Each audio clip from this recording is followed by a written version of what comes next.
what advice would you like to give over there, where people have a lot of stories, but they don't know how to put that in a right way?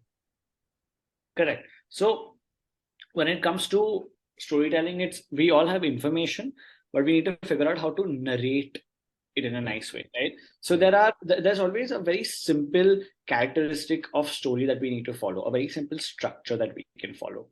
And that structure boils down to, it's a three-step process. It is vision, tension, and solution. So it's the three shins of storytelling, right? Vision, tension, solution.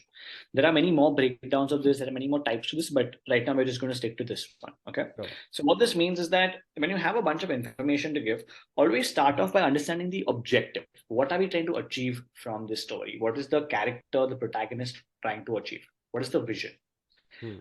But a story is only interesting if there's certain conflict that comes in. Right? When the character cannot get to what he or she wants to get at. That is the part of tension. And then finally, as they go through that, they figure out the solution. That's where you get a happy climax. So let's take a superhero movie, for example, right? So that if we take Batman, for instance, Batman's vision is to keep Gotham City safe and protected, right? And that's his vision.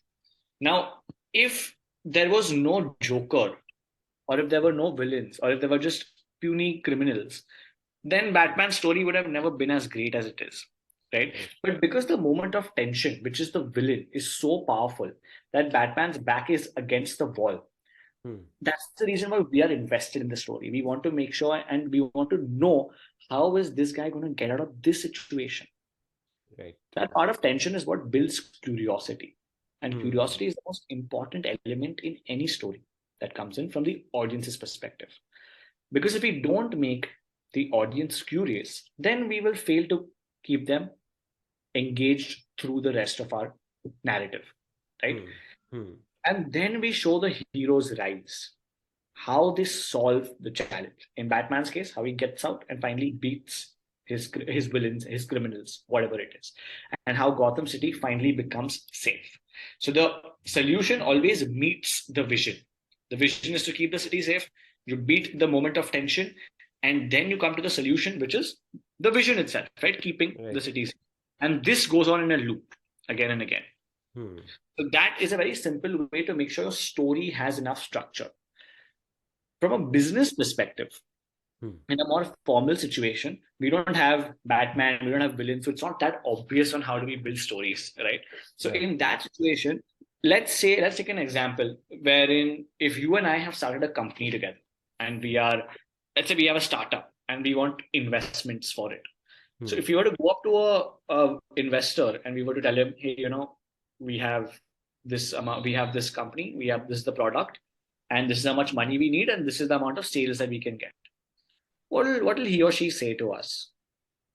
That's not sounding very appealing, right? Unless the product is something, unless they know us from before, or the product in itself is something just extraordinary.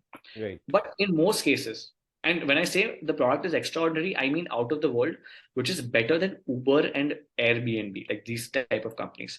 Because if you study the pitch decks of Uber and Airbnb in particular, you will notice a story that goes along their deck. The story goes something like this. Let's take Uber, for example. See the pitch deck. It starts off with the first line, which is Uber replacing your yellow taxis, right? That is the vision, right? Now the vision has changed over time. It's become things. I'm not sure what the actual words are. I'm just making it up. But their vision was to take over the cab industry, right? That was the whole thing, and to make travel very convenient and on demand. Correct. Okay. That was their vision. So that's the very first slide of the deck. Comes the moment of tension. Now, in a business setting, what is the moment of tension? The moment of tension is what is currently bothering the consumer. So in the worst case, it is you don't get cabs when you want. When you get them, when you get inside, they're dirty, they're filthy. The cab drivers are not polite. Sometimes you don't know where you have to go. You have to make sure that if you're late somewhere, you get down and you have to be lucky to catch a cab. Right?